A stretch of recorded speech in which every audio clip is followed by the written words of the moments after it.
Assalamualaikum warahmatullahi wabarakatuh. Pada hari ini kita akan belajar ilmu pengetahuan alam tentang sistem reproduksi pada manusia.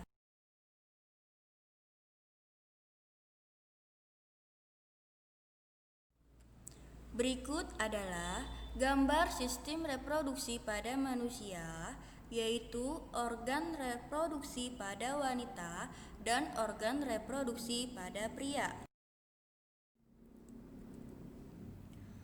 Organ reproduksi pada laki-laki terdiri dari 1. Testis.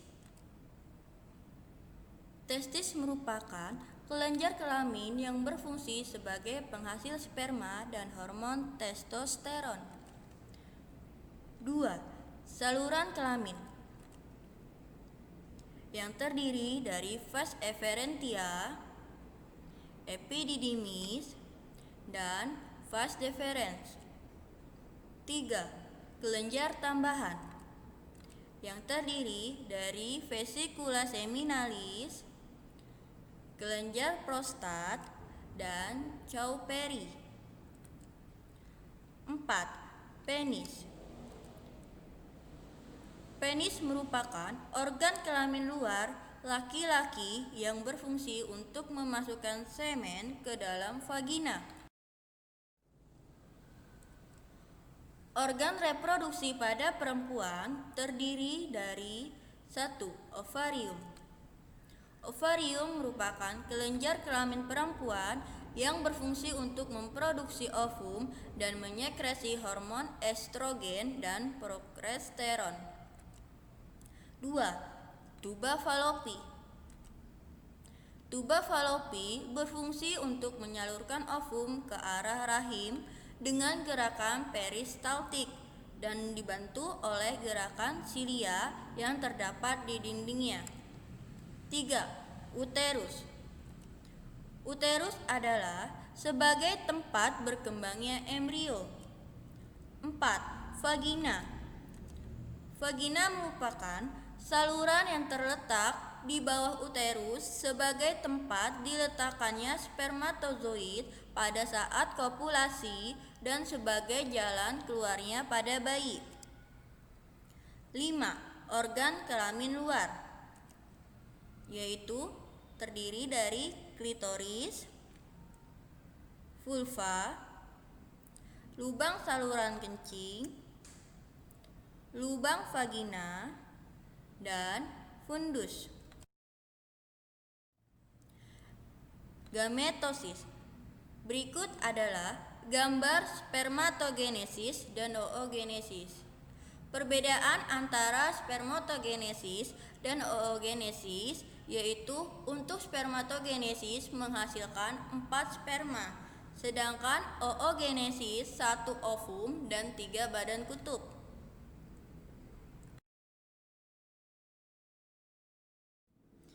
Mekanisme menstruasi.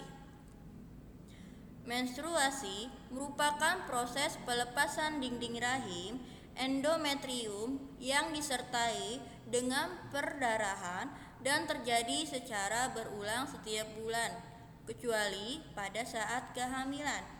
Menstruasi yang berulang setiap bulan tersebut pada akhirnya akan membentuk siklus menstruasi. Siklus menstruasi terjadi dalam 4 tahapan, yaitu 1. Fase menstruasi, 2. Fase preovulatory, 3. Fase ovulasi, 4. Fase post-ovulatory.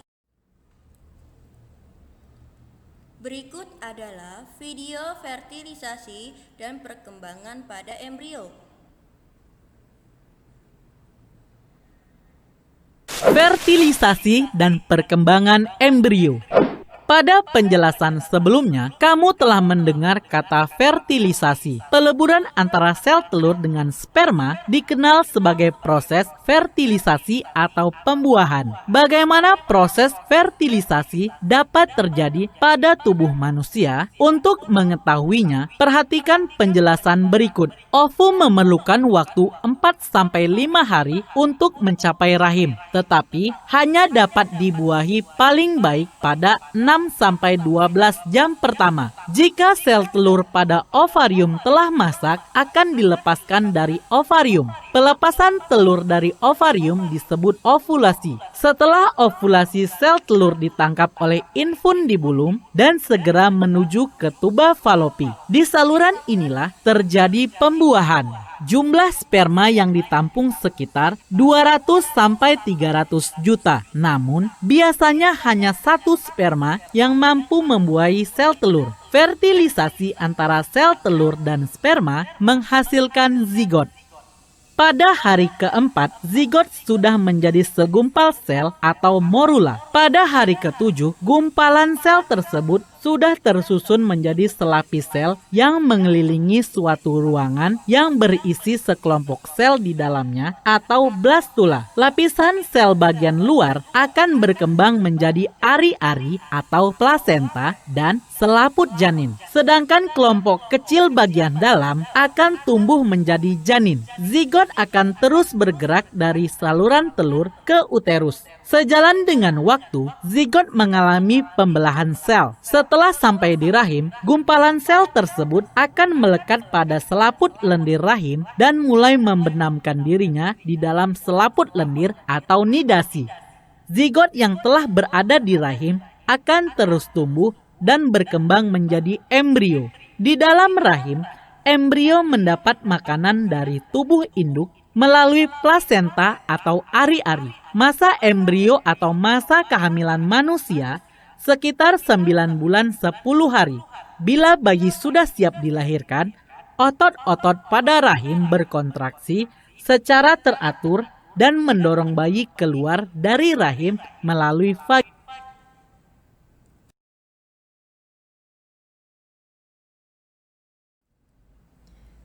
Selanjutnya, kalian kerjakan soal berikut ini.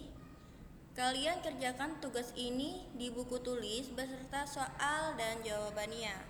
Foto hasil tugas kalian dan kirimkan melalui email miamartiasari9@gmail.com. Selamat mengerjakan. Wassalamualaikum warahmatullahi wabarakatuh.